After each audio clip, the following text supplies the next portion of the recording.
सरल, सुशील और शांत, ये क्वालिटी थी सरस्वती की, जो कि शर्मा जी की बहू थी। क्या है बहू, जब देखो तब किचन में खटर पटर करती रहती हो, लेकिन खाने को कुछ देती ही नहीं। कैसी बात कर रही हो पीयूष की अम्मा? सुबह से 4 कप चाय, 2 बार नाश्ता और इतनी सारी बहू के हाथ की नमकीन तो खा चुकी हो, फिर भी ऐसा बोल रही हो? अरे कुछ तो डरो ऊपर वाले से। तभी वहाँ पीयूष आ जाता है। क्या है सरस्वती, इतनी देर लगती है क्या टिफिन बनाने में? एक काम है घर का तुम्हारे पास, वो भी नहीं कर पाती हो वक्त पर।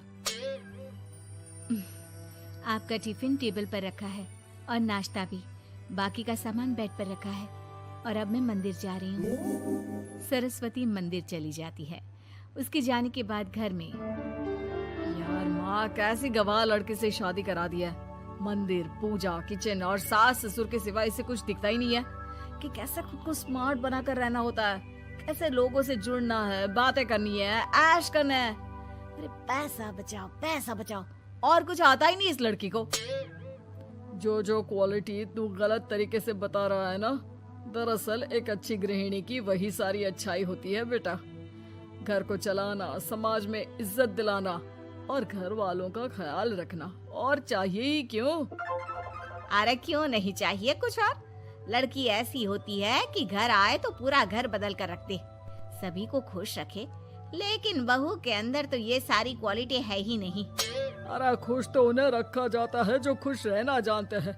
तुम लोगों को तो कोई खुश नहीं कर सकता। पिताजी, अब आप ही लोग सोचिए, क्योंकि मैं किसी और से शादी करना चाहता हूँ। आप लोगों को बहू के साथ रहना है या मेरे साथ? क्योंकि मैं अब इसके साथ नहीं रह सकता। मैं बहू को नहीं छोड़ सकता। उसके मरते पिता को मैंने वादा किया था कि मैं उसे बेटी बनाकर रखूंगा। तो ठीक है ना माँ, तैयार कर ले अपना सामान, हम दोनों किसी और घर में रहने चलेंगे तेरी नई बहू के साथ। अरे हाँ बेटा, वही ठीक है, लेकिन मैं तेरे पिता के बिना भी तो नहीं रह सकती। तो मेरे बिना रह सकती हो? ठीक है, मैं अकेले ही चला जाता हूँ। बेटा वहाँ से चला जाता है, लेकिन सास का दिल नहीं लगता। बहू मंदिर से भी हो आती है और फिर, माँ, पिताजी, खाना लग गया है, खा लीजिए। हाँ, तुझे बस आता ही क्या है, खाना बनाना और खाना खिलाना। अरे सुन, मेरे सारे कपड़े पैक कर दे। क्यों माँ जी, कहीं जा रही हैं क्या? हाँ बेटे, ये अपने बेटे के साथ रहने जा रही है, लेकिन घबरा मत, तेरा पिता तेरे साथ है। बहू समझ नहीं पाती कि उसके साथ हो क्या रहा है, लेकिन फिर ससुर उसे सारी बात बता देता है। बेटा, ये नई बहू कब आ रही है? मुझसे घर का काम नहीं होता। वैसे भी तेरी पहली निकम्मी बीवी ने मुझे किसी काम का नहीं छोड़ा।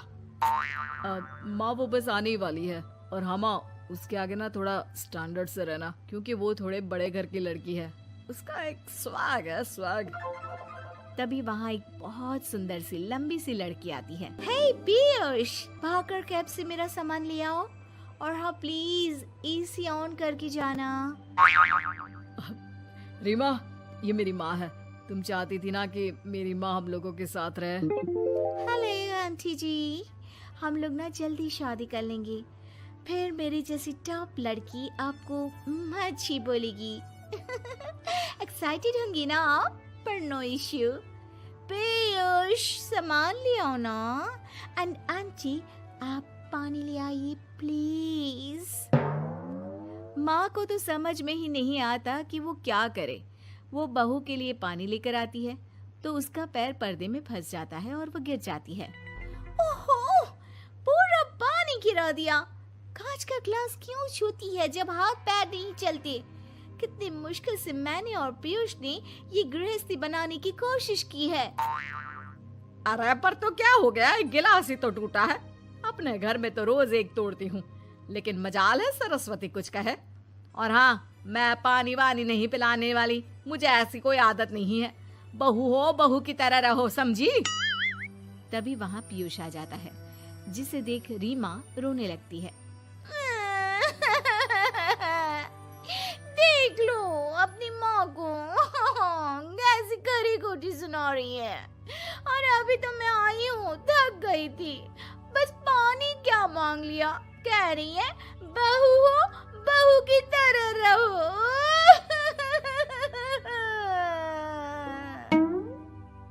अरे यार माँ, समझा कर लाया था ना कि कैसे रहना है। माँ ऐसा करोगी तो मैं भी नहीं रख पाऊंगा तुमको हमारे साथ। वैसे भी आप ये समझो कि रीमा ने खुद कहा था कि माँ को साथ रखना। अरे हाँ हाँ बेटा, वो सिर्फ इसलिए कि मैं घर का सारा काम करूं, बैठे बैठे इस महारानी को खाना पानी दूं। वैसे भी मैं जा रही हूँ, मुझे तो इस लड़की की शक्ल भी अच्छी नहीं लग रही। मेरी सरस्वती के आगे तो ये कुछ भी नहीं है। निकलो निकलो यहाँ से। मैंने सोचा था बिना पैसे का नौकर मिल जाएगा, लेकिन नहीं, कुछ लोगों को आदत होती है फ्री की रोटी खाने की। निकलो यहाँ से। पीयूष, धक्के मार कर निकालो इस औरत को यहाँ से। अरे ये कैसी बात बोल रही हो रीमा?